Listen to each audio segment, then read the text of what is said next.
Voilà. Voilà, donc nous sommes en enregistrement. D'accord. Eh bien, on va pouvoir continuer ce périple, cette découverte de l'histoire de Noé. Alors, on n'est pas tout de suite dans l'arche, hein, parce qu'il y a toute une préparation. On a vu le chapitre 5. Alors là, c'est un peu laborieux, répétitif, parce que c'est de la généalogie avec des âges dépassant l'entendement pour nous, hein, jusqu'à 969 ans. Donc, c'est énorme. Même Noé, dont il est question ici, a un âge très avancé. Hein, il a ses enfants à l'âge de 500 ans. Alors, c'est inimaginable pour nous. Je vous dis, nous, il faudra enlever un zéro pour ramener ça à des dimensions plus humaines. Mais est-on vraiment chez des humains? Parce que nous avons tous une vision très anthropomorphique de la création. Hein, on pense Adam, monsieur, Ève, une dame, un dieu quasiment l'image zeusienne, jupitérienne du dieu avec sa longue barbe qui viendrait, parlerait avec un supra-pouvoir. Si on regarde le texte même du livre du commencement de la Genèse, de la création, moi, je n'y mettrais pas ma main coupée, que ce soit anthropomorphique. Hein, j'y vois plutôt beaucoup d'énergie, de souffle, de mouvement, des principes de la nature qui se combinent, qui soufflent. La roue, cet esprit qui circule, qu'il faut suivre pendant toute la création, pendant toute la Bible, c'est la spiritualité. Et puis, est-ce vraiment des personnes? Pas sûr, parce que quand on dit tout simplement Ish et Isha en hébreu, il est évident pour tous les hébraïsants que c'est l'homme et la femme. Tous les dictionnaires vous le diront, tous les textes vous le diront, dans le langage courant, on vous le dira. Mais ça, c'est après, quand on est dans le monde humain. Avant, dans les prototypes, est-ce que c'est vraiment un homme et une femme? Non. Il y a, je vous ai dit, Esh, c'est du feu. Et avec le Yod, c'est du masculin. Avec le He, c'est du féminin. Ish et Isha, c'est du feu masculin, du feu féminin. Donc, on n'est plus dans des formes anthropomorphiques. Même lorsque l'on va parler d'animaux, on va voir Bahama, Off, les Hayot, toutes ces forces-là, il n'est pas dit que ce soit vraiment des puissances anthropomorphiques de nos concepts de création. On est bien avant cela. Et le passage de ce monde, on va dire, énergétique, prototype, de souffle, de mouvement, de pensée, eh bien, il va basculer avec l'histoire de l'arche de Noé. Et ensuite, ce qui va sortir de l'arche risque de beaucoup plus nous représenter. Là, il y aura nos langages, là, il y aura nos cultures, il y aura nos ethnies, tout va apparaître. Là, oui, on peut dire qu'à ce moment-là, le Ish, les Isha deviennent des formes anthropomorphiques et humaines, bien sûr. Même la notion de humain, on va le voir ici. On parle d'humain, de femme, d'humain. Mais quand on regarde la racine, ça ne parle pas du tout d'humain, ça parle d'un autre concept. Alors, on va aborder le texte dans ce sens-là. Je vais vous montrer, bien sûr, la façon dont je le traduis.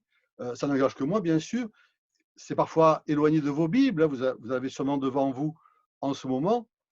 Même si ça ne correspond pas, je vous garantis, vos Bibles sont bien traduites, elles sont bonnes. Hein. Mais ensuite, il n'y a pas de mauvais traducteurs de Bible. Hein. C'est à part un cas, mais sinon, il n'y a pas. En général, ils savent ce qu'ils font.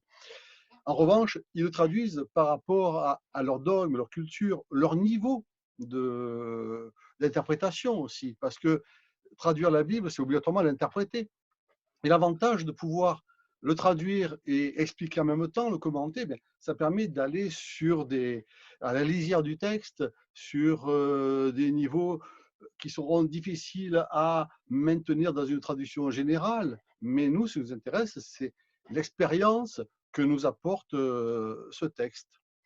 Donc, alors, je vais vous projeter, on va continuer, on va aller dans le chapitre 6, que je partage l'écran. C'est où? Voilà, c'est là. Donc, en principe, vous voyez la suite du texte. L'avantage, c'est que vous pouvez pouvoir lire, et si jamais il y a quelque chose qui est passé trop vite, vous aurez l'enregistrement à disposition pour revenir dessus. Sachez que pour ceux qui voudront retrouver l'enregistrement, il suffit d'aller sur mon site www.lai.fr. Il y a un onglet sur le côté ou même en dessous, vidéoconférence. Et après chaque session, à peu près, je pense, une heure après à peu près, il y aura le lien pour aller revisionner le texte, chaque fois, enfin, le commentaire chaque fois. Donc ça, tout ça, c'est facile, c'est clair maintenant. La première fois, elle est un peu dépassée par le succès et l'enthousiasme, mais là, ça y est, ça se règle, ça s'apaise. Et il faut que ça s'apaise parce que Noé est là pour nous apprendre à nous apaiser et à nous calmer.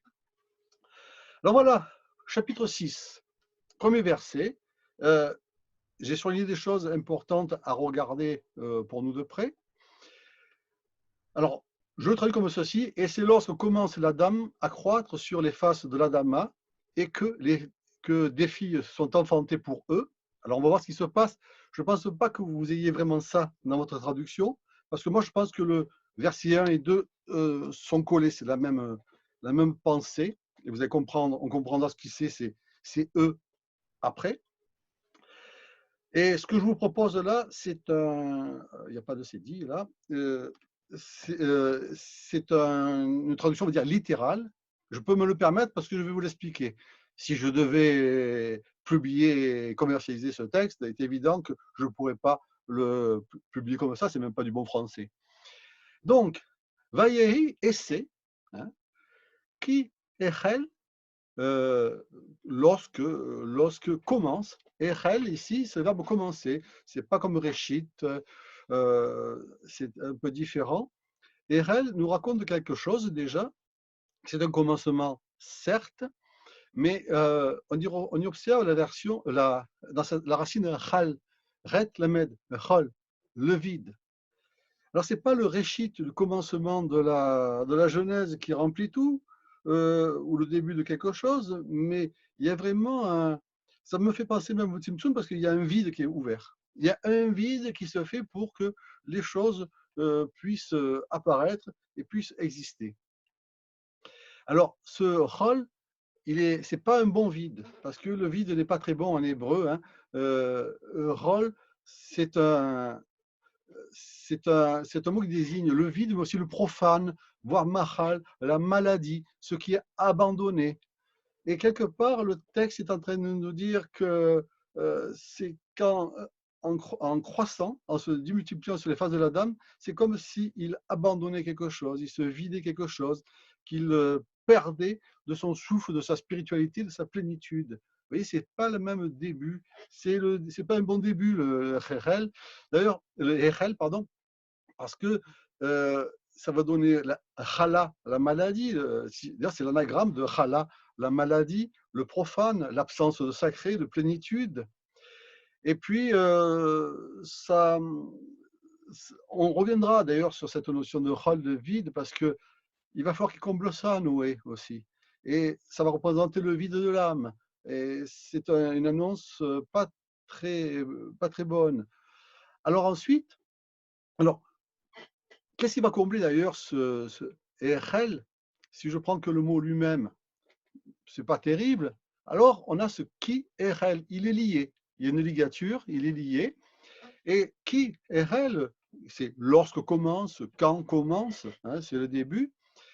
On peut dire qu'il y a quand même, on nous donne, par sa valeur numérique, on nous donne quasiment l'antidote à ce vide du commencement, ce vide de profane, ce vide de matière, ce vide de malportance, de maladie. Parce que si on regarde la valeur numérique, ça fait 20 plus 10 plus 5 plus 8 plus 30, ça fait 73. Je l'ai remarqué parce que 73 est un mot important, parce que 73, c'est la valeur numérique de Rochma, la sagesse. Voilà, de Rochma, la sagesse. Alors c'est un mot que vous connaissez, c'est la seconde de Séphira, c'est la sagesse, et c'est justement, on va dire, la Rochma, la sagesse, c'est la garantie de la plénitude du sacré. Parce que dans Rochma, on entend Roch, c'est la puissance, la potentialité, hein, la puissance, Roch, Koach. Et, et puis, le ma derrière, c'est le quoi. Donc, c'est un quoi qui ne s'arrête pas, mais c'est le quoi divin qui entretient, qui enrichit, qui fait survivre le monde en permanence. Alors, c'est notre garantie de survie. Et ça s'oppose, vous voyez, à cette initiation du vide, cette initiation du profane. Alors, il y en a qui rentrent, il y en a qui sortent, j'essaie de les faire rentrer parce que bon sang, on profite de nos 100 places. Alors, et puis, il y a, à l'opposé à ça, il est connu que 73 est aussi la valeur numérique de quasiment l'antithèse de Rochma la sagesse, c'est le golem. Golem, vous avez entendu parler du golem de Prague, mais le mot golem veut dire lourd, c'est la matière lourde, c'est une masse informe, un corps brut qui n'a aucune spiritualité, il n'y a pas d'esprit qui circule. Donc on a l'opposition, et on voit que le nombre nous dit qu'on peut basculer de l'un à l'autre facilement. Et tout ça, ce basculement de l'un à l'autre, eh bien, c'est ce qu'on appelle la chaye Adam, la vie du Adam. Le Adam, l'être prototype, il est fait à la fois de sagesse et de golem. C'est-à-dire il est sorti par le souffle divin, par la parole, dans la ressemblance et l'image, puis après une autre création, et là il sort de la boue. Donc Adam, il est dans ces deux concepts de sagesse et de golem, donc entre ces deux éléments. Et puis, le 73, quand je vous disais qu'il y a une sorte d'antidote symbolique à ce vide de l'âme, à ce profane, eh bien, j'en ai parlé la dernière fois, on est dans cette période, c'est la rosée. C'est cette goutte de rosée qui descend du crâne de l'ancien des jours, qui traverse les mondes et qui vient ressusciter les mondes, redonner la vie. Mechayemetim, qui fait revivre la vie, qui fait revivre l'âme, qui fait revivre le monde. Eh bien, c'est cette goutte qui tombe dans le golem et le golem redevient sage. Et cette goutte de rosée, alors, vous savez, pour certains savent que Tal, la rosée, ça vaut 39, mais Egel Tal, la goutte de rosée, ça vaut 73. Donc, c'est ce petit élément magique qui descend de la conscience supérieure et qui vient réveiller la matière lourde. Et à ce moment-là, on verra que, au lieu de n'être que matière endormie dans les profondeurs, eh bien, celui qui se réveille peut répondre et clamer ce que Dieu lui-même va dire dans la Bible. Il dit Hani Hu, je suis lui. Et je suis lui, ça a une valeur numérique de 73. C'est le tétragramme lui-même qui dit Hani Hu, je suis lui. Hu, c'est la divinité. C'est reprendre conscience de sa dimension merveilleuse du divin. Mais c'est même pas divin le terme, c'est Hu, c'est lui. Comme dans Akadosh Baruch Hu, le Saint béni soit-il lui. Voilà. Donc ça, c'est tout ce que tous les mystères dont recèle ce nombre 73. Il y en a bien d'autres parce que 73 est un nombre important et on en connaît pas mal. Alors maintenant, on a vu ce passage, on a à Adam, c'est l'Adam. Alors ça sera toujours la difficulté qu'on va rencontrer avec Elohim et Adam dans ces textes. Soit c'est Adam tout seul, alors on a l'impression que c'est vraiment un concept, c'est un élément non déterminé. Et puis de temps en temps, il y a l'article, c'est l'Adam.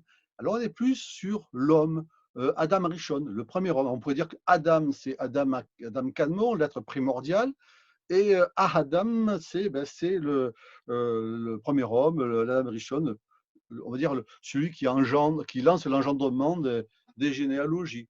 Mais par extension, ça peut devenir aussi l'homme, comme Ish. Alors, et l'homme dans le sens de l'humanité.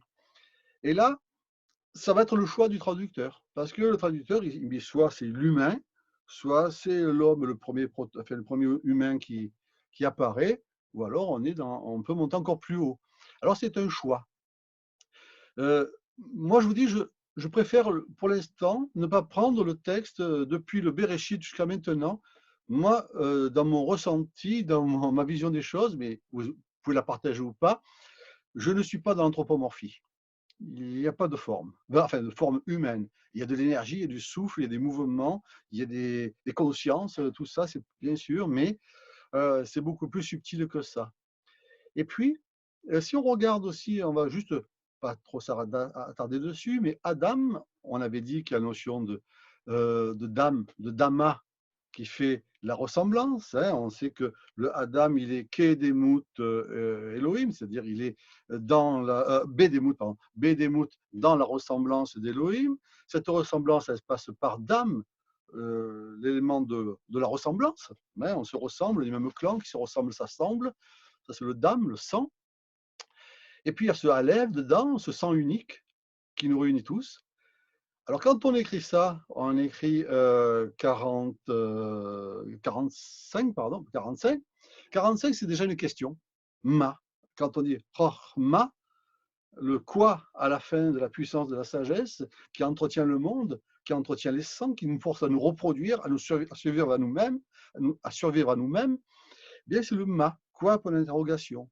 Alors, le Zohar, plus tard, nous apprendra que ma touche plutôt la survie du monde en bas et Miki, point d'interrogation, c'est la dimension du monde en haut. Mais pour l'instant, ben c'est ça qui va se passer.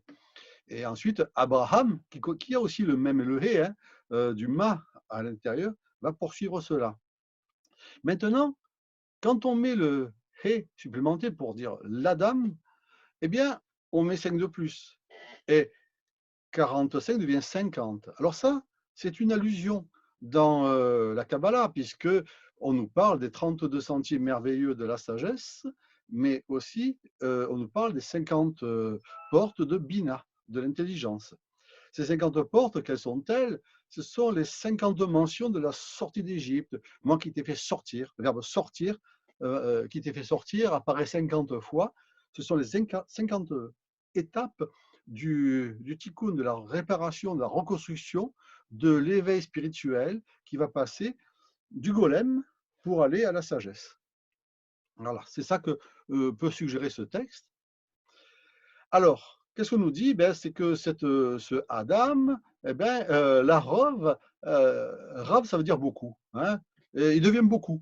Alors, j'ai mis le verbe croître, mais on peut dire, c'est lorsque commence l'Adam à être beaucoup sur les faces de l'Adama, qui va apparaître ici. Vous voyez, l'Adama, il est sur la surface de l'Adama. Et Adama, vous voyez, c'est les mêmes lettres que Adam. Adama, c'est 50 direct, parce qu'il y a bien cette relation au 50, le et est inclus. Mais là, on met l'article en plus, hein, le 55, et on a l'Adama. Il y a toujours l'article qui montre que c'est quelque chose qui existe, ce n'est pas un concept abstrait. Donc, c'est quasiment un couple, hein, parce que Adam, c'est du masculin, et Adama, c'est du féminin. Alors, est-ce que c'est vraiment une terre ou une matrice, celle qui forme la création, qui lui donne la vitalité, la raya, la force vitale sort de la Adama. On se nourrit de cette force vitale de la création, la matière première de la création, inépuisable. Et Adama ensemence Adama, et Adama maintient le monde. Tout se joue là-dedans, par un questionnement.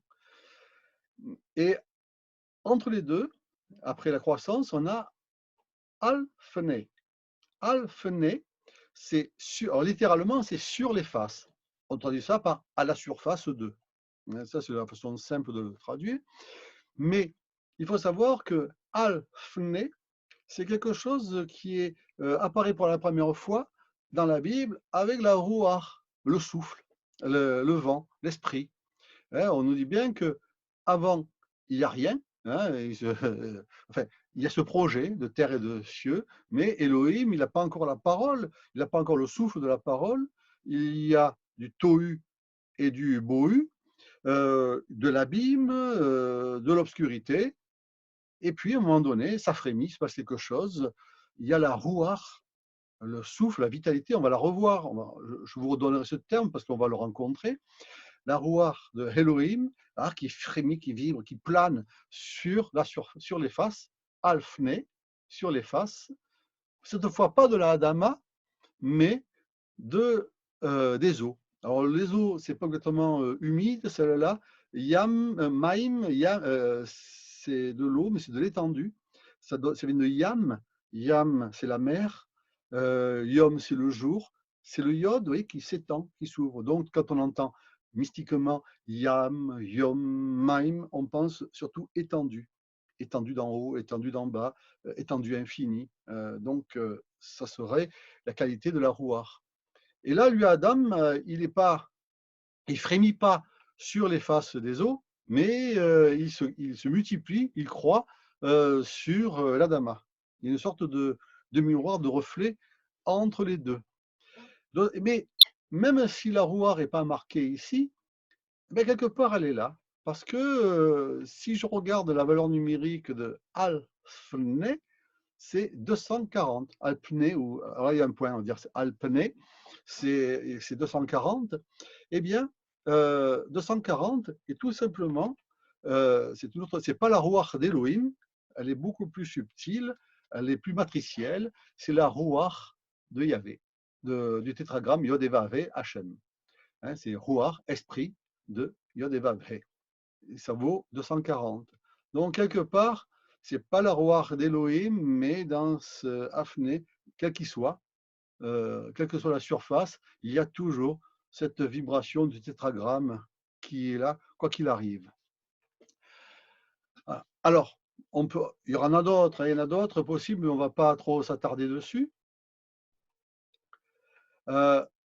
Alors, on reprend, et c'est lorsque commence la dame à croître sur les faces de la dama, et les banoutes, et des filles. Alors moi, j'ai rajouté que parce que sinon on a du mal à comprendre. Mais ce mot banout, bet, nun, vav, tav. Banout, on l'a déjà vu, hein, ça vient de ben. Alors ben, c'est comme ben, c'est le garçon. Bana, c'est la fille. Beni, c'est les garçons. Et banout, c'est les filles. Alors ça, c'est le langage normal. Et c'est comme ça qu'il faut le traduire. Sinon, c'est difficile à expliquer. Toutefois, Banout, ça donne à la fille Bana, mais Bana, avant de vouloir dire fille, la racine signifie construction, construire. C'est le verbe bâtir. Alors, on a l'impression qu'on attend deux choses. Il y a soit ce sont des filles, effectivement, soit ce sont des constructions, des édifices. Mais comme on n'est pas vraiment dans l'anthropomorphie, la matière et nos références, alors ça peut être aussi de la construction des consciences, construction des esprits, construction de la pensée.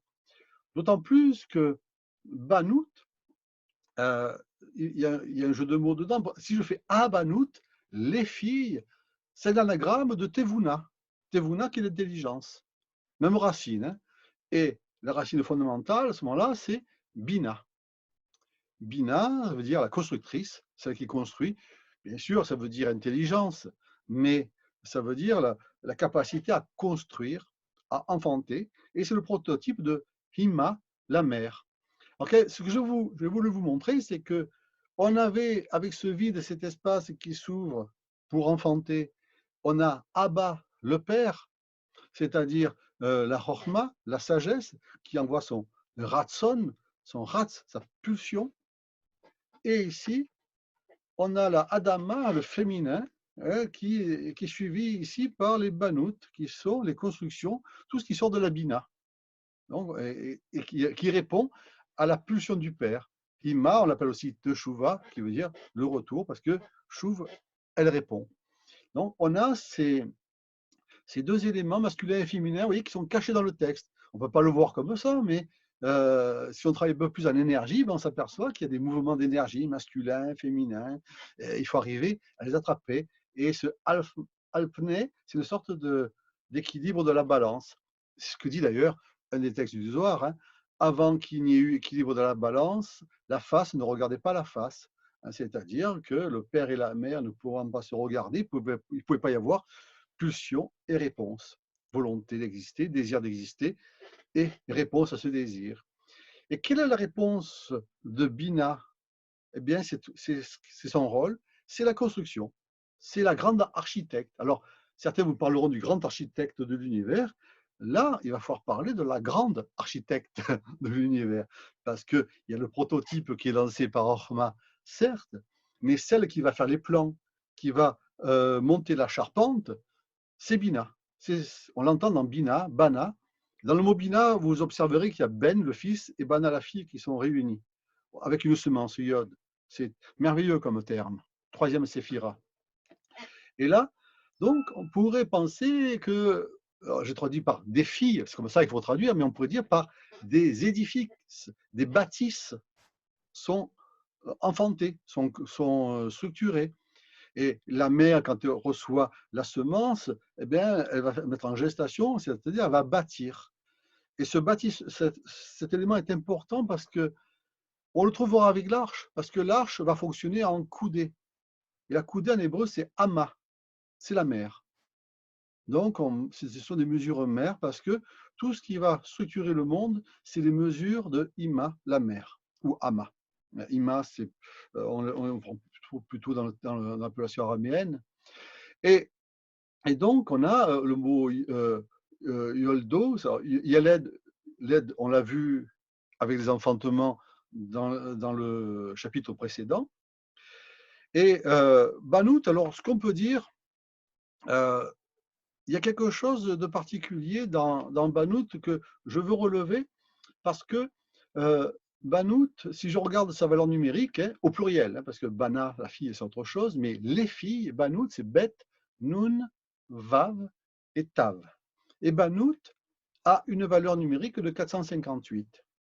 Alors, ce 458, il y a quelque chose de l'union mystique déjà. C'est-à-dire que ces bâtisses, ces filles, c'est pas pour faire joli, c'est pas pour parce qu'il faut avoir des enfants. Non, c'est pour garder le lien entre le profane et le sacré. Parce qu'on est parti dans un monde profane, on a vu au départ. Et ce profane et ce sacré, c'est l'union mystique, c'est le rituel, c'est le temple. On pourrait dire que les banoutes, ce sont des temples, des bêtes amigdash, hein, des maisons de la sainteté, où on met une mémoire de ce qui est sacré et ce qui est saint pour se rappeler ce que c'est que la plénitude, le sacré originel, et enlever le vide, le profane, à l'intérieur même de la matière. Et sera ça le rôle de la fille. Là, en plus, là, c'est une forme importante qui est construite parce que bien souvent, la fille, c'est juste l'initiale de début, de fin. Bet, tav, ça se dit bat, et bat, c'est la fille en hébreu. Et ce sont les initiales de début et de fin de Bereshit. Bereshit, bet, tav, et une fille déjà qui est là. La construction est déjà là, dans le premier mot de la Bible. Et même quand on allume le feu le vendredi soir, la bougie, la flamme, c'est du Hesh, du feu, eh ben c'est Shabbat, c'est le feu de la fille, et on appelle la présence divine. Donc vous voyez cette relation entre le féminin et le temple, l'édifice sacré. Il y a vraiment quelque chose du domaine de la plénitude sacrée.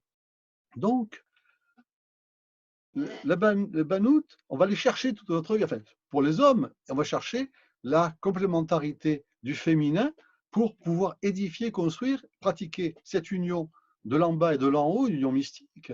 C'est l'union du Shabbat aussi, de la fiancée qui arrive pour s'édifier et se connecter. Et il y a une très belle gematria avec 458, je vais la mettre au-dessus, comme ça on reste là. C'est Yedid Nefesh, ou Yadid Nefesh, c'est l'âme sœur.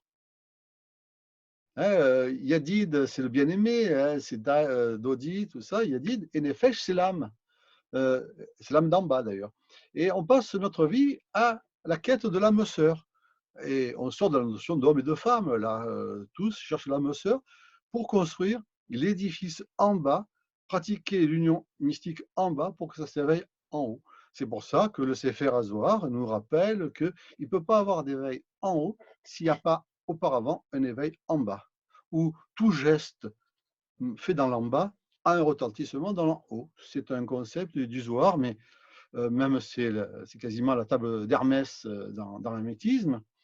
Et ça même quelque chose, il y a même le mot khatan qui vaut 458, mais je ne vais pas le marquer, c'est juste époux, marié. Donc il y a quelque chose du mariage, de l'union là-dedans. En fait, il fait des bonnes à marier, on pourrait dire. Vous allez voir, c'est vraiment ça qui se passe, mais dans le sens édifice. Du coup, on ne va pas savoir si sur la terre, ce sont des filles ou des temples qui ont été édifiés et enfantés, structurés. Et alors, l'énigme, C'est peut-être pas, je crois pas que les autres traductions le fassent comme ça. Je pense qu'il n'y a que moi qui le fais comme ça, mais peut-être que vous en trouverez d'autres qui s'amusent à faire ça, mais c'est ma vision personnelle, hein. Vous pouvez la partager ou pas. Parce que moi, il y a ce lahem qui m'a toujours compliqué le verset. Pour eux, pour qui? Pour eux. Alors, on pourrait dire oui, pour la dame et tout ce tout ce qui s'est développé. Non, pour eux, la suite, elle est dans le verset suivant. On prépare ces filles, ces structures pour eux. Alors, on va voir qui c'est eux. Et on va dans le verset suivant, le numéro 2. Et le numéro 2, qu'est-ce qu'il nous dit? Et que les fils d'Élohim voient les filles de la dame, car bonnes les voici, ils prennent pour eux des femmes parmi toutes selon leur choix. Vous voyez, c'est la continuité. Sont emportés pour eux. Hein. C'est lorsque commence la dame à croître que les fils de l'Élohim voient les filles de la dame. Donc, il y a quelque chose qui se passe en bas qui attire l'attention du monde d'en haut. Alors, ce n'est pas ce qui était prévu apparemment, parce que pourquoi on parle de tout ça? Ça va être aussi la cause et la raison de la nécessité de tout effacer, de tout nettoyer, parce qu'il y a une grosse erreur qui va être commise, et à tel point que Dieu va maudire la terre carrément. Donc ça ne lui plaît pas ce qui va se passer. Mais ça va se passer et ça va être la raison fondamentale de toute l'histoire qui va suivre et la raison de notre arche. Et après, une fois qu'on aura passé ça, on pourra tranquillement monter dans l'arche. Alors, qu'est-ce qu'on a? Varierou, alors, il voit, on a ce terme, Bené à Elohim, les fils de l'Elohim, et Banout à Adam. Donc, ça veut dire que les fils d'Elohim voient et ces filles de la dame. Alors, il y a ce et qui apparaît. Alors, bien sûr, c'est le fameux pronom dont on a parlé la dernière fois, mais si on garde notre code, eh bien, ce et nous marque la structure du commencement jusqu'à la fin. C'est la roue des 22 lettres de l'alphabet hébreu. C'est le tissage, la combinaison de toutes les lettres. Donc, il y a cette structure qui apparaît. Il y a des combinaisons de lettres qui se mettent en action pour que les filles de Adam apparaissent. Mais ça fait partie du banout, de la structure, du fait de construire. Alors, on pourrait analyser. Alors, on pourrait analyser le Béni Elohim, la valeur numérique, Banout et Adam, mais alors à ce moment-là, l'arche s'éloignerait de plus en plus. Et la seule chose que je voudrais vous faire remarquer pour l'instant, parce que vous verrez que ça va changer, c'est que c'est venez à Elohim. Le bête ici, et le bête ici, n'a pas de point de dagesh à l'intérieur. Hein, toutes les Bibles sont comme ça. Qu'est-ce que c'est que, bon, du point de vue technique, ça veut dire que le B, il se prononce V, donc on ne dit pas Bene Elohim, mais venez à Elohim, d'accord?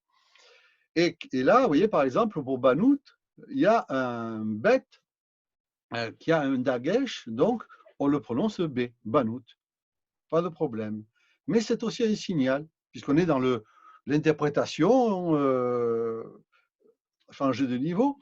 Donc, le bête, c'est une maison, c'est un espace, c'est un temple, c'est une école. On pourrait même dire que la salle virtuelle que l'on occupe à ce moment est une bête, est une maison, est un espace. Sauf que le dagesh à l'intérieur nous dit s'il y a semence ou pas à l'intérieur de l'espace. Ce sera un peu le mystère des 7 lettres dites doubles de l'alphabet hébreu.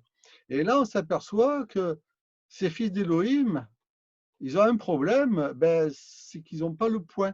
Ils n'ont pas cette capacité à s'unir dans leur maison. Il leur manque que leur parèdre, leur contrepartie. Donc, c'est des maisons vides. D'ailleurs, vide commence par un V. C'est une façon de se rappeler que le bête est une maison vide. En revanche, là, les banoutes, elles ont le point. Je le fais remarquer parce que plus tard, discrètement, sans rien nous dire, le texte, il va nous montrer que tout ça est réparé chez les fils d'Élohim. Donc, pour l'instant, on se le repère comme ça. Il va y avoir ensuite aussi il y a pour un kabbaliste comme Abraham Aboulafia, il y a quasiment une allusion aux techniques aux techniques de combinaison de lettres.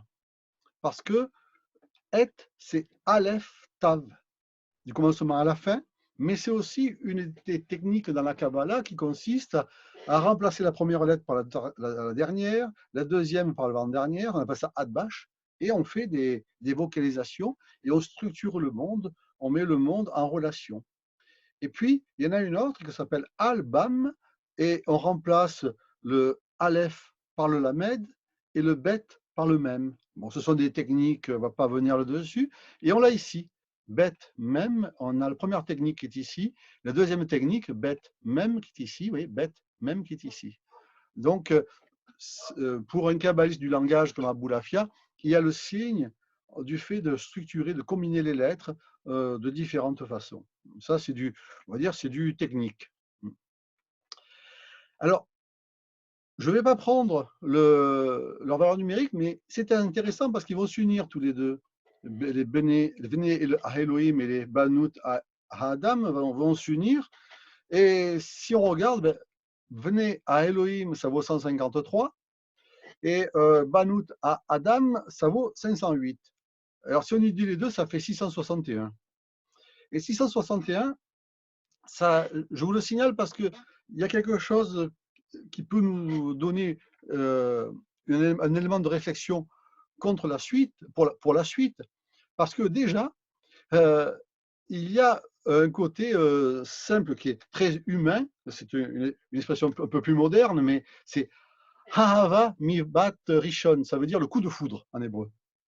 Donc, on pourrait dire qu'il y a le coup de foudre entre le haut et le bas. Mais c'est bien, hein, c'est les dieux qui descendent sur terre, c'est la foudre qui descend sur la terre, et ça s'appelle un coup de foudre. Alors, ça veut dire que le coup de foudre, ce n'est pas juste une attirance physique, ça veut dire qu'il y a Dieu, il y a Jupiter, Zeus qui vient mettre un coup de foudre dedans.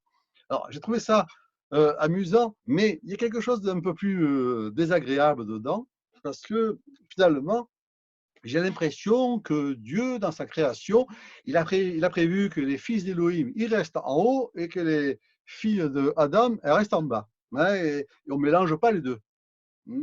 Et parce que ça ferait quelque chose qu'on va appeler, enfin, je vous donne le terme directement, qui vaut aussi 661, hein,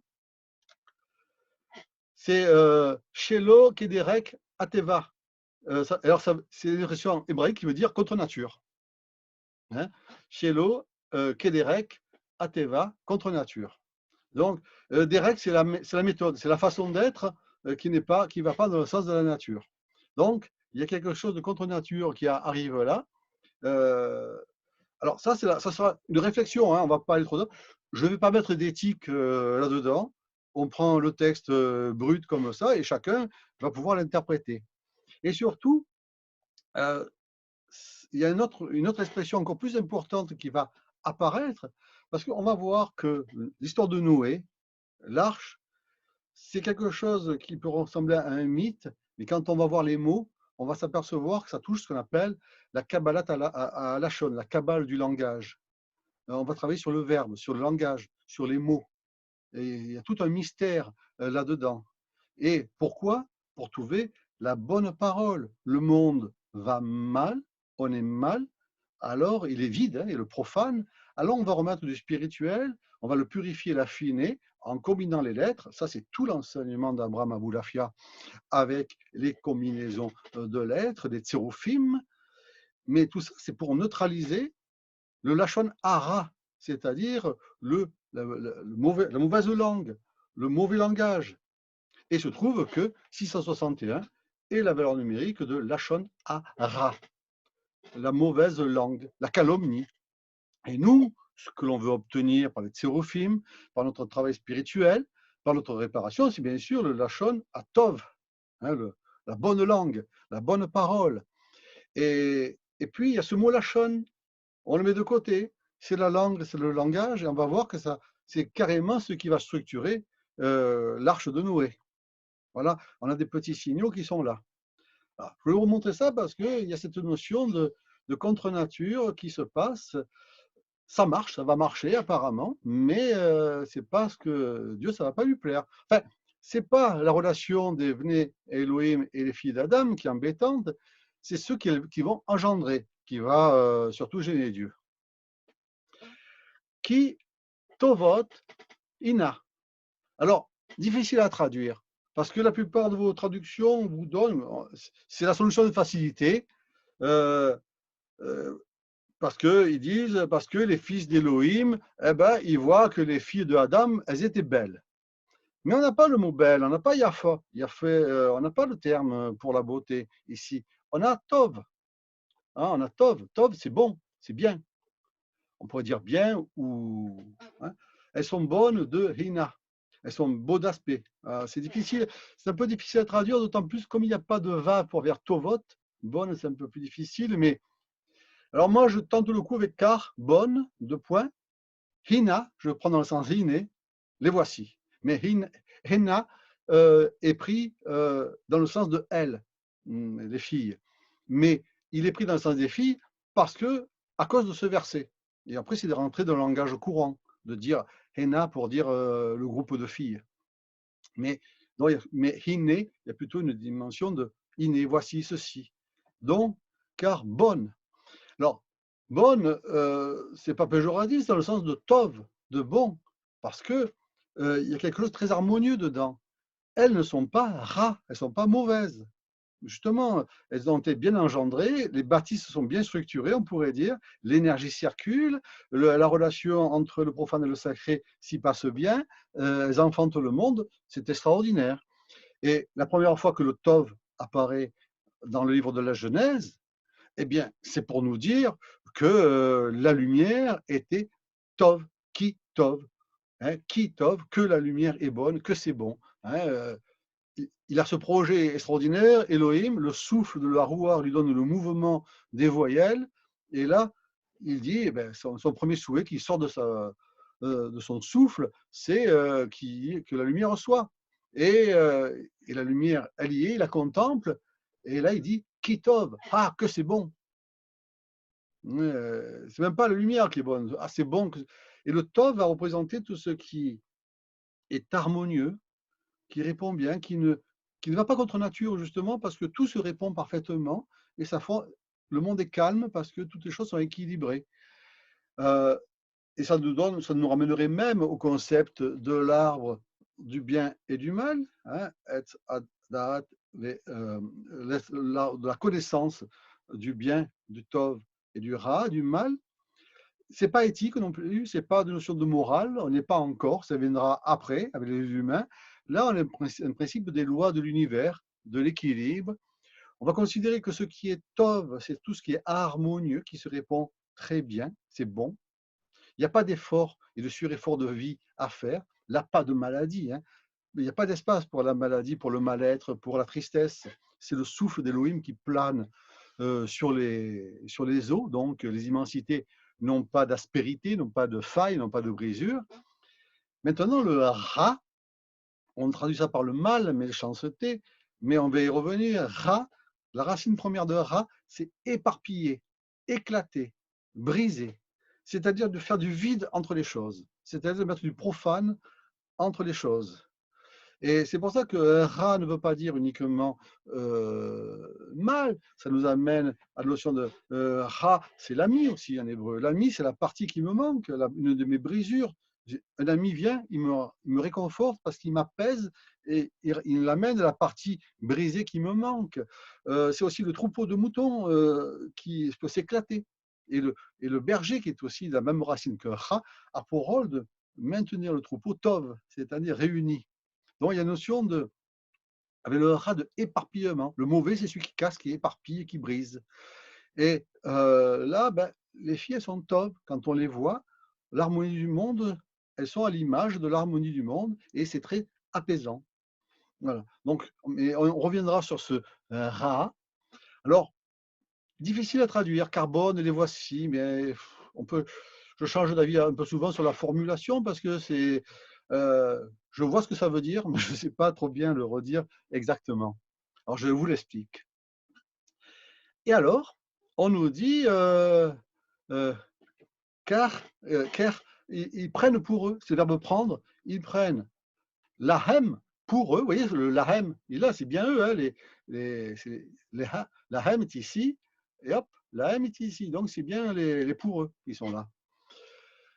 Des Nashim, alors, ils prennent des femmes, les femmes ou des femmes. Alors là, on va aborder un thème plus délicat parce que il est clair que comme Esh, Isha, Nashim, Nashi, ce sont des femmes. Nash, c'est un humain, un araméen surtout, un homme, un humain, Nash. Et Nashis, c'est les humains, c'est l'humanité. Et Nashim, ce sont les femmes. Alors, on pourrait le prendre comme ça et on traduit par les femmes. Et on ne s'embête pas, mais on reste, comme on n'est pas anthropomorphe, on va aller un peu plus loin. Nashim, c'est un terme qui ne veut pas dire femme à la base. Ça vient de nasha, qui est le verbe oublier. Hein, c'est oublier. Et même, c'est un terme nasha qui veut dire mal portant. Alors, quelque part, on vient nous dire qu'elles sont bonnes. Ces banoutes, elles sont bonnes, parce qu'on pourrait nous dire qu'ils prennent les banoutes, hein, qu'elles sont bonnes, harmonieuses, et finalement, quand ils les prennent, elles sont plus en si bon état que ça. C'est un peu comme si les sortir de leur dimension, de leur monde, ben, ça avait tendance un peu à les dégrader. Et à ce moment-là, elles font oublier. Soit elles oublient ce qu'elles sont, soit le fait de les approcher nous plonge dans le monde de l'oubli. Nasha, Nun, Shin, alors c'est Nun, Shin, Aleph ou He, ça dépend, nous parle, c'est le verbe oublier. Nasha, c'est le verbe oublier. Ça vous rappelle par exemple le nom du sciatique, c'est-à-dire du nerf du bonheur, le nerf de l'oubli, qui est le nerf de Jacob, quand il va se combattre avec Elohim, il va se battre contre Elohim et les Anachim, hein, c'est le terme nous le dit, il combat entre les deux, il est bien entre les deux mondes, eh bien, il va être touché à ce nerf de la hanche qui tape dans le talon, hein, dans le yaka, dans le talon, eh bien, c'est le guide, le nerf à Nashi. Alors, on pourrait dire le nerf humain à ce moment-là, mais on pourrait dire aussi, mais en fait, on doit le traduire par le nerf de l'oubli. Alors, le Nashim sont pris dans le sens de femmes, dans le sens où, lorsque on passe à travers leur structuration des banoutes, des filles qui nous structurent, qui nous construisent, lorsque on sort de leur ventre, qu'elles nous font rentrer dans le monde, on a tout oublié. On ne se rappelle plus qui l'on est, d'où on vient. Il faut tout réapprendre. Enfin, on nous apprend ce que le monde de l'en bas veut bien nous apprendre. Et on oublie notre dimension céleste, la dimension supérieure. Et puis, le mot Nacha, qu'on va retrouver un peu plus loin, hein, on aura l'occasion de revenir dessus, eh bien, c'est un terme qui c'est un terme qui veut dire pas, on n'est pas en forme, on a oublié, en fait, on a oublié ce que c'est que d'être tov, d'être bien.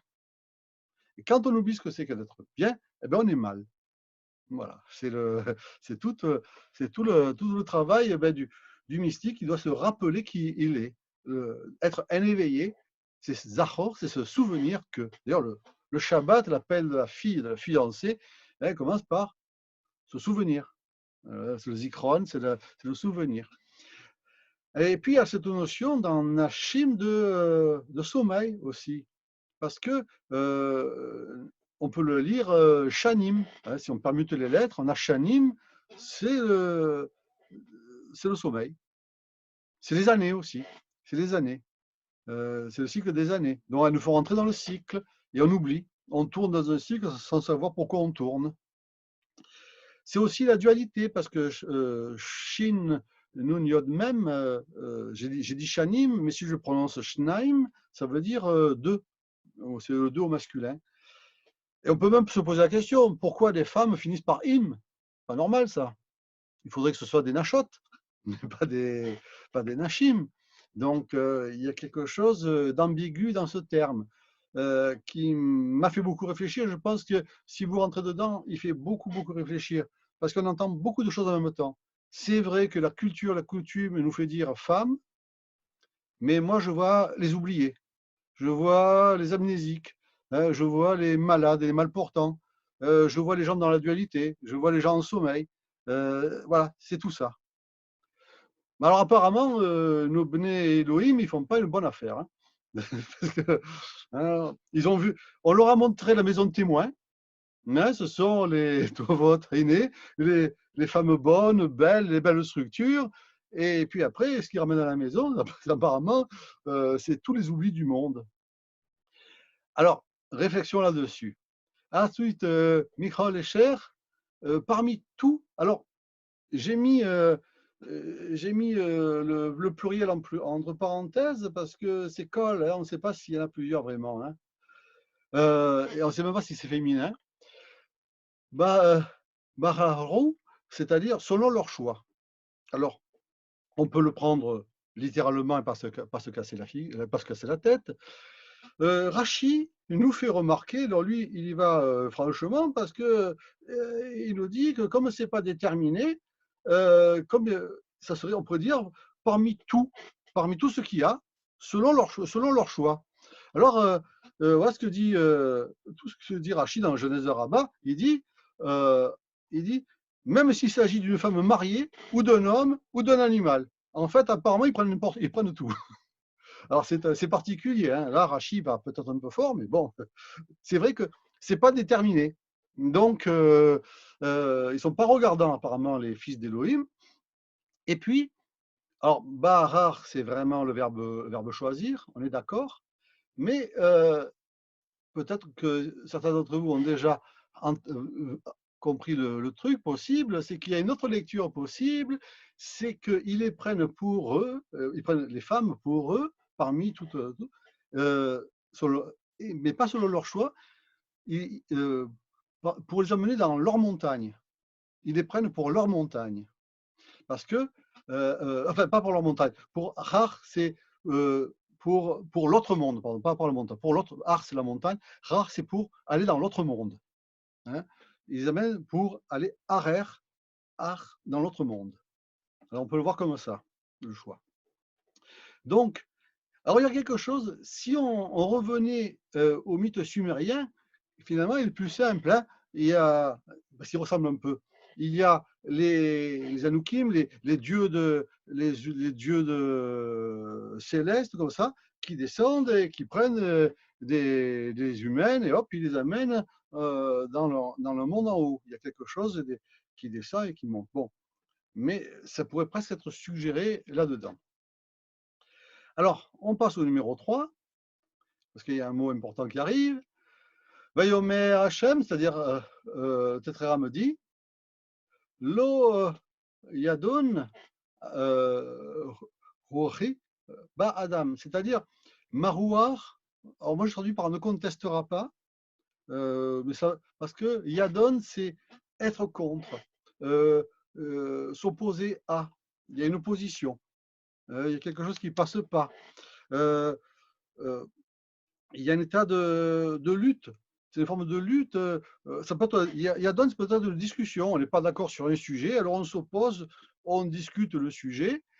Alors donc, apparemment, la roue de tétragramme, on a vu hein, qui planait sur hein, tout à l'heure, eh bien, elle est en train de s'opposer avec la dame, dans la dame, quelque chose qui ne passe pas. Et ça, c'est fondamental.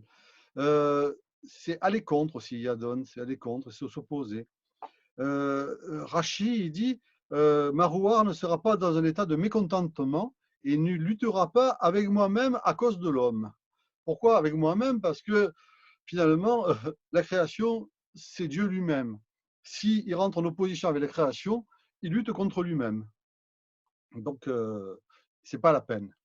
Et quelque part, il nous dit ben, on ne doit jamais lutter contre soi-même. On doit être en harmonie, en accord pour que ça fonctionne. Sinon, on s'auto-bloque. Et là, on voit que Dieu, il lâche prise et on verra qu'il utilisera un terme pour se lâcher prise. Alors, on a le terme rouar. Rouar, il faut y revenir parce que c'est l'essentiel de la spiritualité. Tant qu'il n'y a pas la rouar dans la Genèse, Elohim ne peut pas parler, il n'a pas ce souffle. Le verbe amer, dire, vous voyez le mot amer, yomer, que Elohim va dire pour créer la lumière, il est ici. Il peut parler parce qu'il a de la rouar. Sinon, il ne peut pas parler. Cette rouar, c'est le souffle qui représente la présence de Dieu en toutes choses, qui s'étend sur tous les espaces infinis. C'est pour ça que c'est alphené, c'est sur toutes les faces, c'est pas la surface, c'est sur toutes les faces possibles. Donc il n'y a pas de limitation à la rouar. Elle est le mouvement, la tenua, le mouvement, c'est-à-dire dans les lettres, ce sont les voyelles qui nous permettent de donner du mouvement au texte, mais c'est aussi le mouvement de la joie sans cause. Et il n'y a pas besoin d'avoir une cause pour être dans la joie, là, ça fonctionne tout seul. Et c'est le monde de l'en haut. Et cette rouar, elle traverse tous les mondes. Et quand on est dans la spiritualité, on est dans la quête, dans la science, dans l'amour, dans l'adhésion à la rouar. Et surtout, on prend conscience de la rouar qui nous traverse.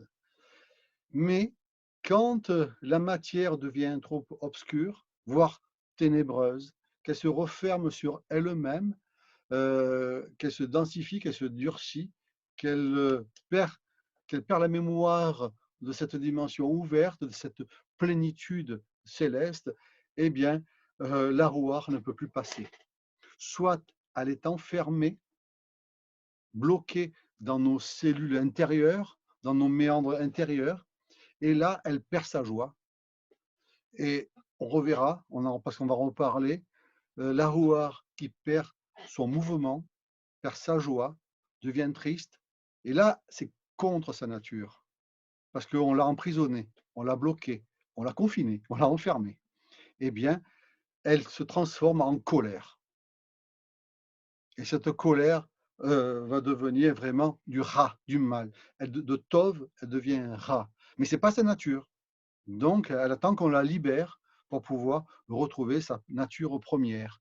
Elle est enfermée dans nos structures, dans nos édifices intérieurs, dans nos schémas de pensée, dans notre bina, notre banout, nos bana, nos banim, tout ce qu'on voudra, tout ce qui nous structure.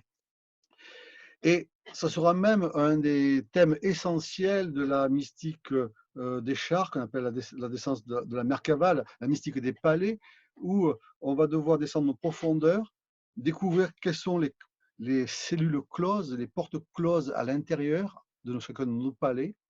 Et à l'intérieur de chacune de ces cellules, de ces chambres closes, dans l'obscurité, dans la ténèbre, il y a un fragment de la rouar, de notre rouar, de notre spiritualité, qui est enfermée, et ayant perdu sa nature, elle devient colère. Elle souffre. C'est de la souffrance, c'est de la peine. Et cette souffrance, ça va donner même en français le mot, quelque chose de proche, c'est le soufre. Je vous le dis ici parce qu'un alchimiste vous dirait que c'est du soufre dans la cellule. Mais vous allez voir que le soufre, c'est ce qu'on utilise pour colmater l'arche de Noé. Donc le soufre va revenir. On va se servir de ça. Et puis, pour qu'un être soit éveillé, un être spirituel, c'est quelqu'un en qui la rouar traverse sans rencontrer d'obstacles. Si je suis dans le stress, dans la tension, dans la colère, dans la peur, si je n'ai pas cette connexion à la joie, eh bien, je deviens un rempart à la rouar. Je ne me laisse pas traverser. Et s'il y en a qui traversent, je me resserre et j'en enferme. Et cette spiritualité qui devrait m'apporter une joie transcendante, une joie sans cause, bien ça devient des colères en moi. Parce que c'est du contre-nature. Vous voyez, on a utilisé le terme contre-nature. C'est pour ça que je dis qu'il ne faut pas prendre des éthiques là-dessus. Eh bien, il va falloir que par mon travail spirituel, par chacun à ses méthodes, que le souffle circule. Donc, ça commence par de la respiration. Respirer, c'est mettre des voyelles, donc c'est vocaliser. C'est la science d'Abraham Aboulafia, la science du langage, des sons, des souffles, pour permettre à nos cellules de s'ouvrir, à la lumière de passer dans les mondes obscurs. Et partout où passe la lumière, passe la rouar. Pourquoi? Parce que la rouar, la première création après l'apparition de la rouar, c'est la lumière. On pourrait dire que la lumière est la Merkava de la rouar, le char, le véhicule de la rouar. Et alors là, c'est terrible ce qu'il est en train de nous dire, le tétragramme. Ma rouar ne contestera pas, ne s'opposera pas, n'ira pas contre dans l'homme. Et ça, je ne peux pas le faire éternellement, vous voyez. Léolam, il manque le vav d'ailleurs, il manque le vav de la connexion. Il y a une perte de connexion, il faudrait mettre un vav, il est juste marqué par une voyelle. Donc, Marouar ne contestera pas, ne s'opposera pas éternellement dans l'homme. Et parce que si je lutte avec lui, ben, je lutte avec moi-même, parce que c'est l'image et la ressemblance. Et si lui-même lutte avec ça, ben, il lutte contre lui-même et personne n'est content. Donc il faut retrouver une harmonie, un tov, pour que l'énergie, le souffle universel passe. Ça sera un des rôles de l'arche, on va voir. Il est en train de préparer ce qui va arriver après. Beshagam, Hu, Bachar, en connexion. Alors, Shagam, ça veut dire joindre, lier, connecter. Je crois qu'on ne traduit pas ça habituellement comme ça, mais je préfère le faire parce que ça veut dire que lui, l'homme, le lui, parce que Hu, c'est lui, c'est Dieu normalement. On ne le met pas. Akadosh, Hu, Hanihu, c'est lui, hein, c'est la dimension du Hu, du lui. Il est connecté à la chair.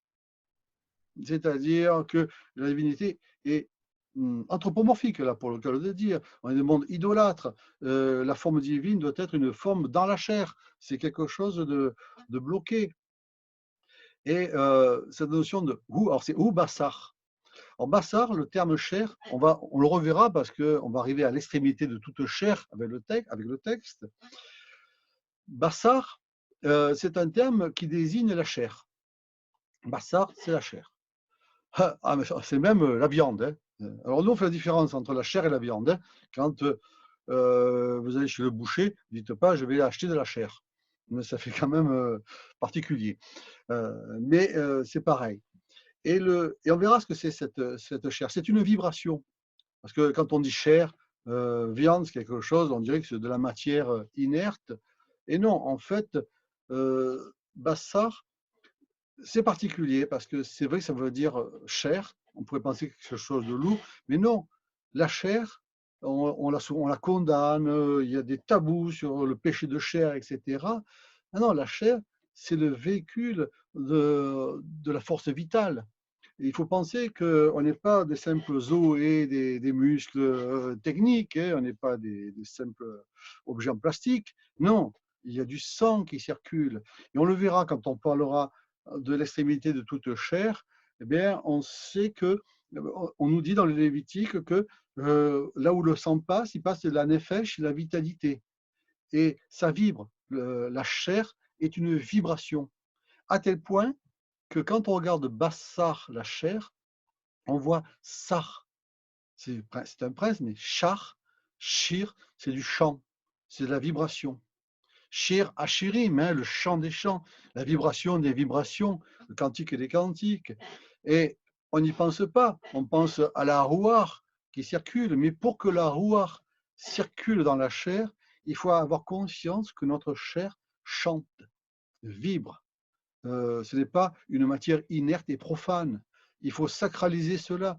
Alors c'est particulier parce que ça peut amener à l'ego, hein, à l'identification à la matière, mais ce n'est pas à la matière en tant que telle, c'est à l'énergie qui se véhicule. Et si je prends conscience à cette énergie qui véhicule ma nefesh dans mon sang, on reviendra sur ces passages-là, puisqu'il en parle plus loin, et bien à ce moment-là, je laisse passer la roue.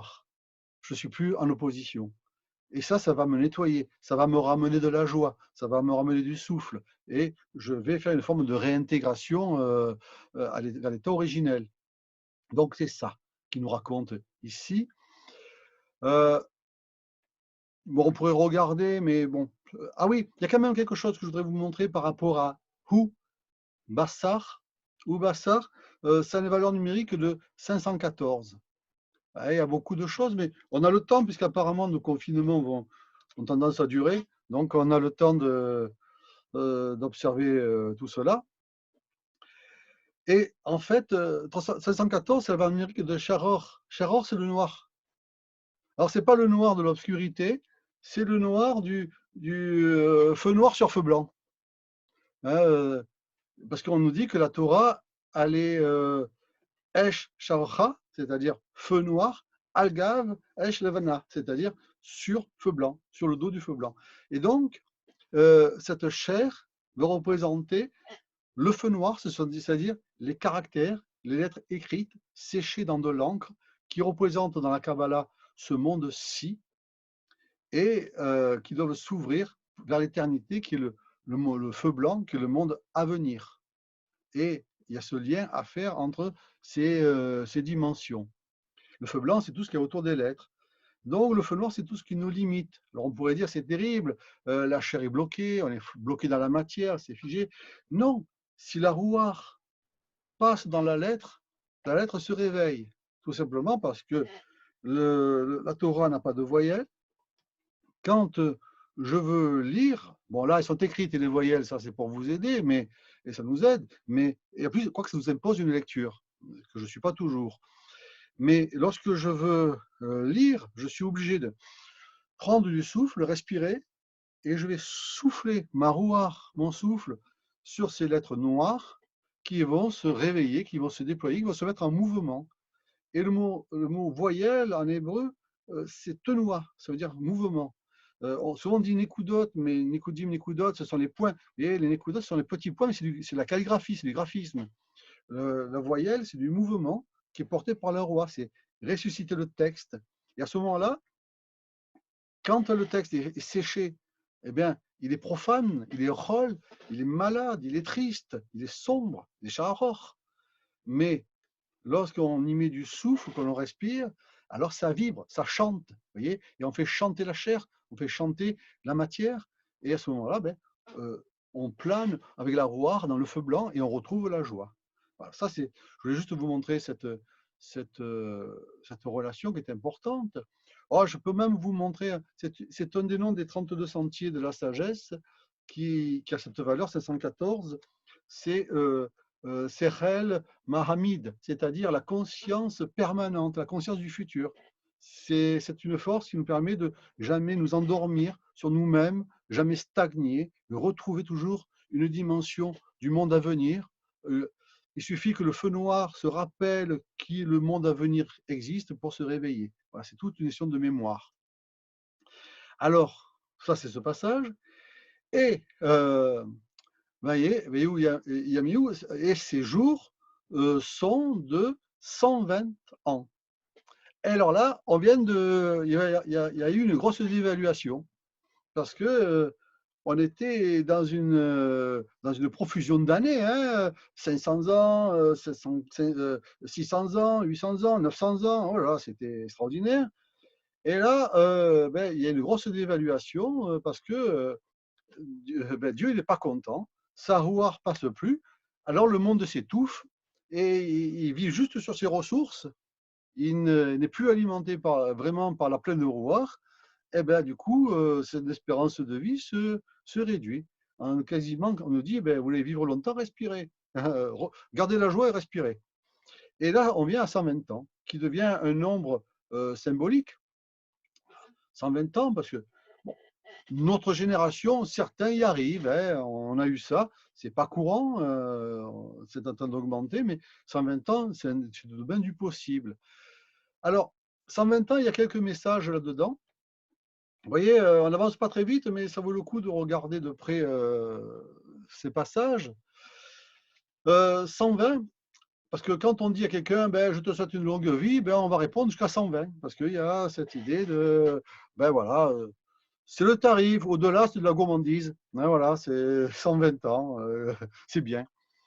Et puis, alors, il y a des petits,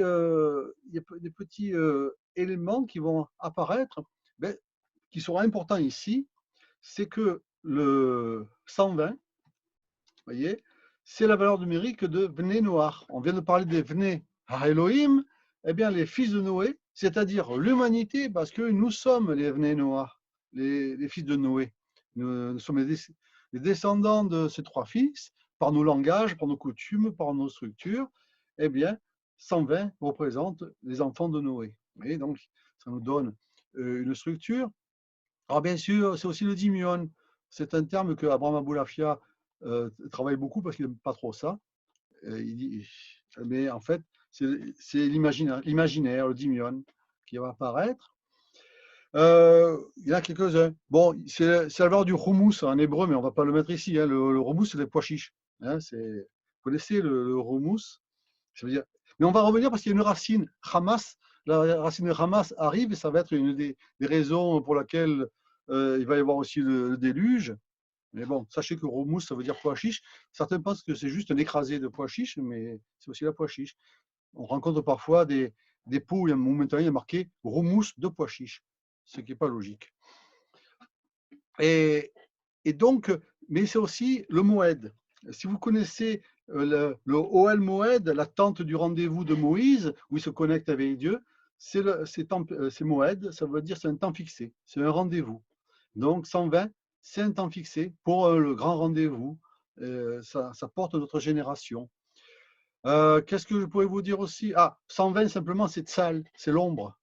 Et nous sommes Tselem, nous sommes dans l'image comme à la ressemblance. Tselem, c'est la forme, c'est l'ombre. Parce que nous sommes des ombres portées. La lumière nous a créés, donc nous sommes des ombres dans la création.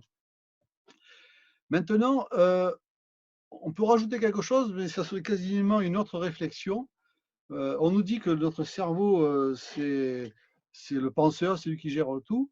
Mais 120 nous raconte quelque chose, que tous ces principes de la nature, tous ces temps fixés de la création, tous les secrets de la création sont mémorisés non pas dans le cerveau, mais dans un lieu qu'on appelle Mei en hébreu, c'est-à-dire c'est l'intestin. Vous voyez, même Aïn Yod, Mei, c'est l'intestin.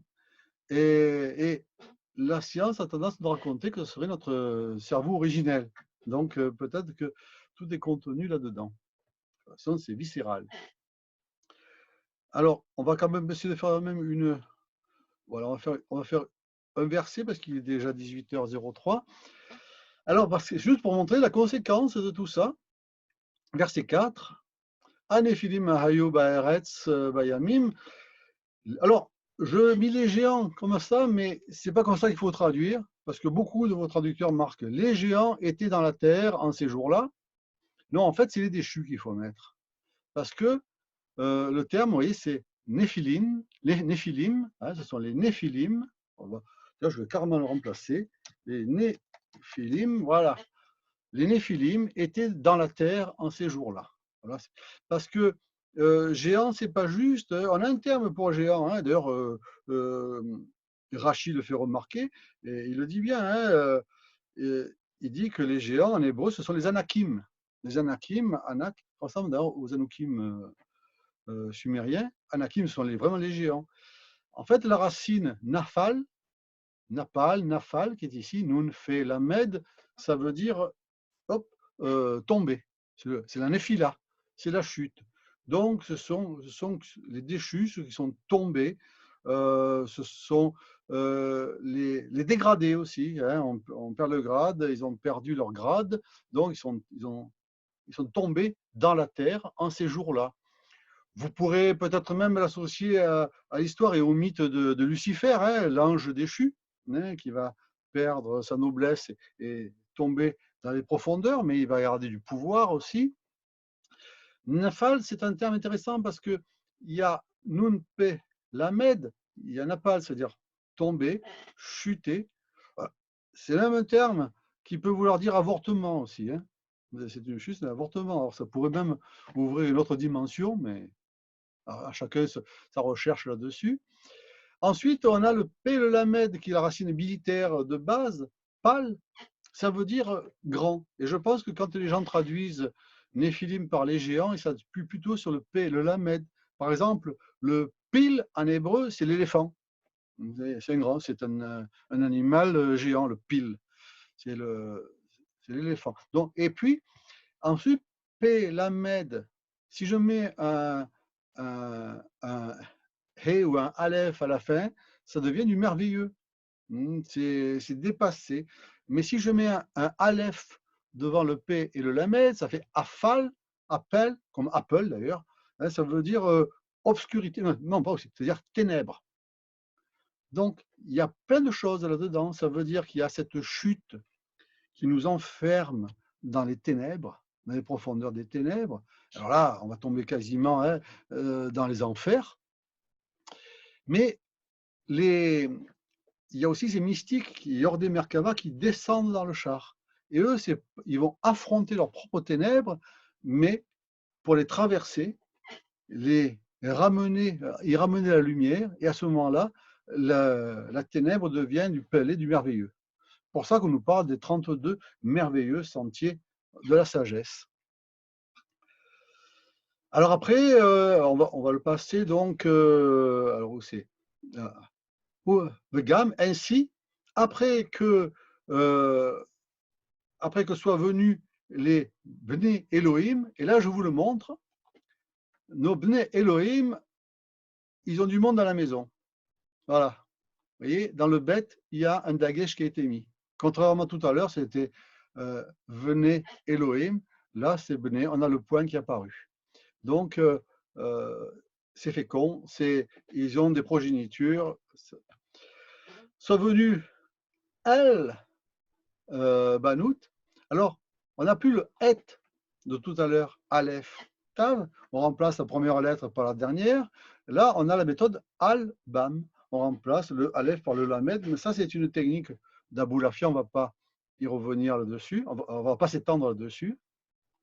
Et qu'elles aient enfanté pour eux. Vous voyez, le Lahem, c'est toujours eux, c'est toujours ces fils d'Élohim.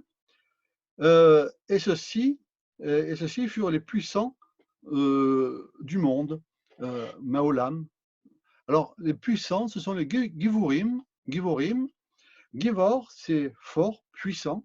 Ça donne le nom de la séphira Gevura, qui est la séphira qui descend directement de Bina sur le côté gauche des séphirotes. Puissants, forts, ils ont le pouvoir, ils ont la puissance. Donc, ça veut dire quand même c'est des gens qui ont hérité du pouvoir de l'en haut, les puissants.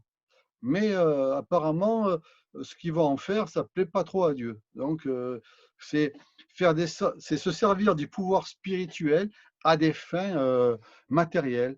Ce sera un peu ce qu'on reproche des fois à la théurgie, à des formes de magie qui vont faire effraction dans les lois de la nature pour utiliser le pouvoir de la nature, le pouvoir céleste ou divin, à leur profit personnel, pour leur petit ego, pour leur matière non vibrante, on pourrait dire. Et ça sera sans doute un des graves manquements. Alors, les Gévorim, les puissants, donc, alors, on a le HR qui sont dans le monde. Ce sont les puissants qui sont dans le monde. On va aborder ça maintenant, qui sont des Anaché Hachem. Alors, on pourrait dire des humains de renom. Alors, je pense que vos traductions ont dû mettre, ce sont des puissants du monde, des hommes de renommée, de renom, parce que vous avez Anaché, ce sont les humains, et Hachem, c'est le nom. Ou alors, ce sont les humains du nom, qui adorent le nom. On peut le prendre de plusieurs façons. Mais ce que je voudrais vous montrer, et alors là, vous comprenez pourquoi j'ai marqué, ceux-ci furent les puissants du monde, des malportants du nom. Et alors j'ai carrément changé le sens qu'on peut trouver dans beaucoup de traductions, mais ça va, on est dans la lecture, on peut y aller franchement. Hein. De toute façon, vous avez vos Bibles pour rectifier, au cas où vous vous perdiez. Anashi, vous reconnaissez le Nashi de l'oubli, le Nashi des Nashim, hein, des femmes. Là, on a mis un Aleph devant, ça fait Anash. Anash, c'est l'humain, hein, c'est l'oublié, c'est l'amnésique, c'est celui qui est descendu dans la création, qui a été bâti. Et quand il a son premier cri, on lui dit chut, hein, tais-toi, oublie tout. On a un grand serpent hypnotiseur qui vient nous dire à présent, tu oublies tout. Et on est à ce moment-là des anarchistes des oubliés.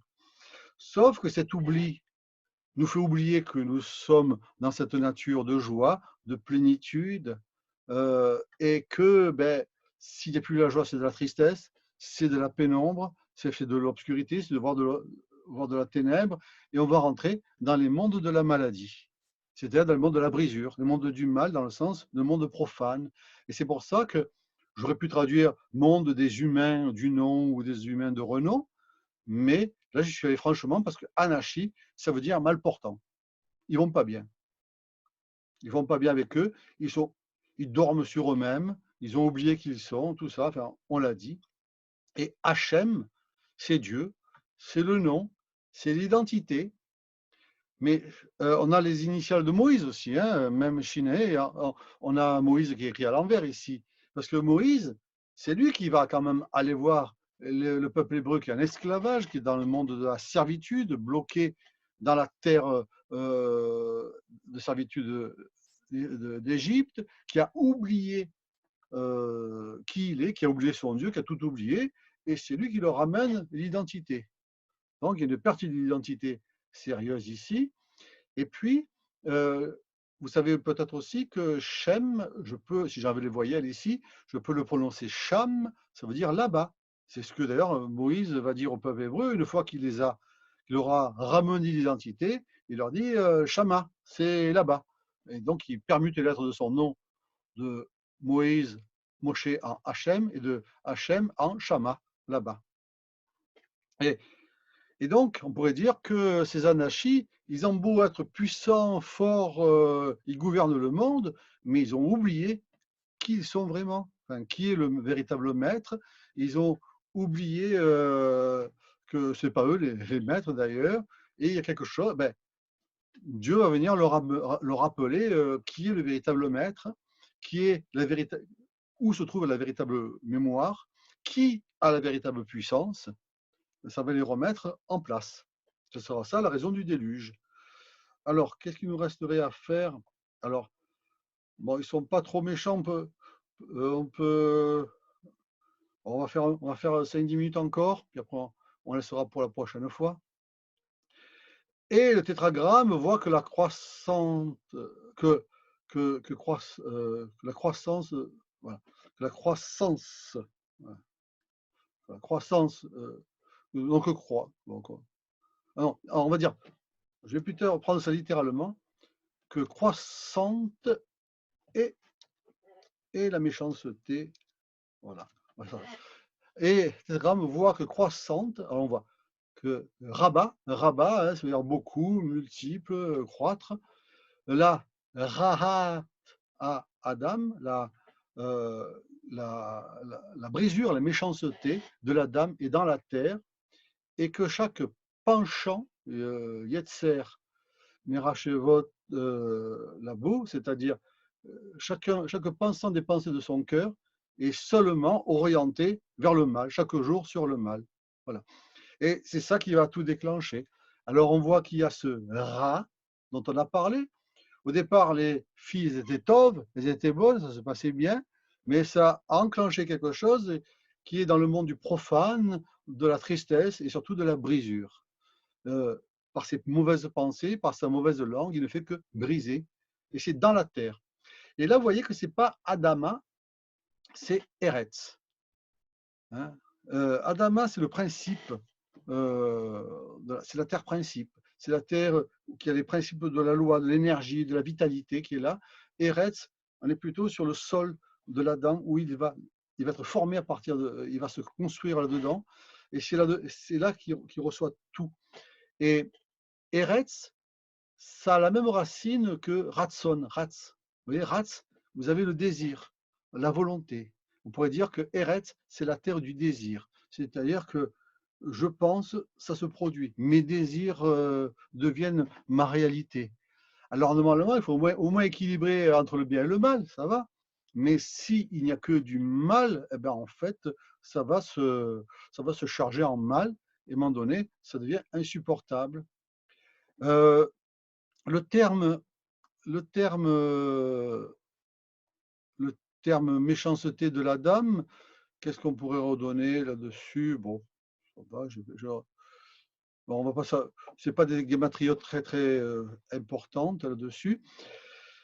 Et là, il y a cette expression qui est assez belle parce que son penchant, son yotzer, le yotzer, c'est notre capacité à former. Yotzer, c'est former, c'est construire. Yetzira, c'est former. Et on forme vers le bien ou on forme vers le mal. Il y a un monde de la Kabbale qui s'appelle Yetzira, c'est le monde de la formation, où penser, c'est former, où penser, c'est créer, parler, c'est former, et on exprime nos désirs. Alors, le mot Yotzer, d'ailleurs, si je pense Yotzer, c'est un potier. Et le potier, c'est celui qui va former la terre. Il va la former selon son désir. Si son désir est bon, ben, il fait une belle chose. Si son désir est mauvais, il fait une chose chargée de mal. Et c'est un peu notre, ce penchant, c'est un peu notre libre arbitre. On penche vers le bon ou vers le mal. Et ensuite, eh ben, il faudra rectifier. Et surtout, on paiera les conséquences de ce que l'on va faire. Et on a le mot marshava qui apparaît ici. Un marshava, c'est la pensée, c'est l'intellect. C'est très Rachav, c'est-à-dire calculer d'ailleurs. Euh, Marshava, c'est presque un ordinateur en hébreu moderne. Et lève, c'est le cœur. Donc, il pense sa pensée, euh, l'orientation de sa pensée, de ses pulsions, sa pensée est orientée rak uniquement ra, mauvaise, mal, chaque jour. Ça veut dire que là, il remet pas un peu il fait pas un peu de prière, il fait pas un peu de méditation, il fait pas un peu d'introspection, il se remet pas en question. Non, non, ça y est, la machine est lancée, j'ai le pouvoir. Ouais, on nous a dit, on est Guy hein, j'ai le pouvoir, j'oublie le nom, donc je sais même plus si j'ai pas de maître, je dois de compte à personne, donc je brise tout, je casse tout, peu importe, c'est moi le patron. Et donc, je ne calcule tout que par rapport à ça. Mais attention, d'un point de vue mystique, on abîme le 32, c'est-à-dire le cœur.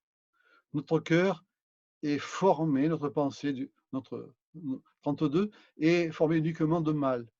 Et c'est important parce que tout à l'heure, je vous ai parlé des 50 portes de Bina, mais 32, ce sont les 32 merveilleux sentiers de la sagesse. Pour ce qui ne savent pas, c'est que lève le cœur, qui est écrit ici, écrit aussi le nombre 32, 30 et 2, directement.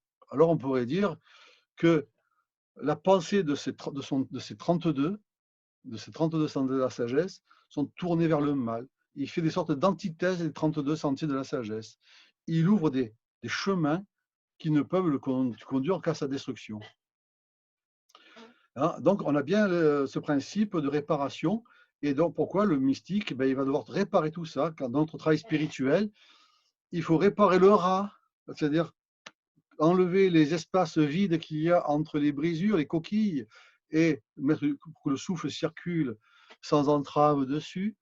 Il faut que nos pulsions sont orientées dans la bonne direction, vers des bons sentiers, et ne pas penser uniquement mal. Et c'est exactement ce qu'il ne fallait pas faire. Alors, euh, alors on va juste dire ce verset 6 et on continuera après-demain pour la suite. Hein. Mais je vous dis, on a le temps. Hein. Je pense que dans 2 jours, on sera encore chez vous. Donc, on pourra continuer. Je sais que je vais vous y retrouver. Juste parce que je ne voulais pas finir là-dessus, je voulais finir sur une racine jolie qui va nous plaire.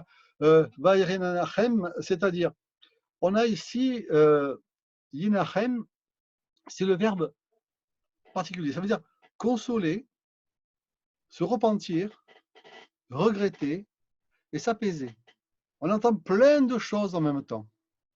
Il va falloir trouver une cohérence là-dedans. Mais surtout, au milieu, on a le nun et le ret de notre noir, de notre juste, de ce Noé qui va être essentiel pour cette transformation. C'est pour ça qu'il faut qu'il trouve un noir sur Terre, pour exprimer ce sentiment qu'il porte en lui. Donc, on a apaisement. Alors, on peut le traduire de plusieurs façons. D'ailleurs, je pense que vos traductions de Bible peuvent dire réconforter, consoler, repentir. Il y a plein de possibilités. Parce que il y a deux choses. Je ne suis pas content d'une situation, mais le seul fait de dire je regrette, c'est avouer que ça ne marche pas, c'est une façon de s'apaiser. Je me repens. Ouais, je reconnais la situation. Parce que sinon, je suis aveugle à tout ça et ça ne peut que monter en puissance. Mais aussi, ça le réconforte. Alors on pourrait dire, oui, ça marche. Consolation de tétragramme, car il a fait la dame dans la terre. Donc, en fait, quelque part, il dit, j'ai bien fait de le faire, mais je regrette de l'avoir fait. Le dire, ça me console et ça m'apaise. Et c'est la tristesse de son cœur. Dans les 32. On va dire, Et voici, c'est la tristesse de la 32. Le, ben, mais ce terme, on va l'utiliser par exemple, voilà. Ben, si je veux prendre un exemple, pourquoi je pourrais l'utiliser? Eh bien, dans cette session, il n'y a que 100 places. Et il n'y a que 100 places, eh bien, euh, ben, je suis désolé qu'il n'y ait que 100 places. Je regrette qu'il n'y ait que 100 places, mais ce qui m'apaise et qui me réconforte, eh ben, c'est que c'est enregistré. Et d'autres, ceux qui peuvent, pourront le voir. Et donc là, je peux utiliser ce terme. C'est juste pour vous montrer. Hein, je suis triste, je regrette que tout le monde ne soit pas là. Mais non, je sais que dans pas longtemps, tout le monde va regarder et voilà.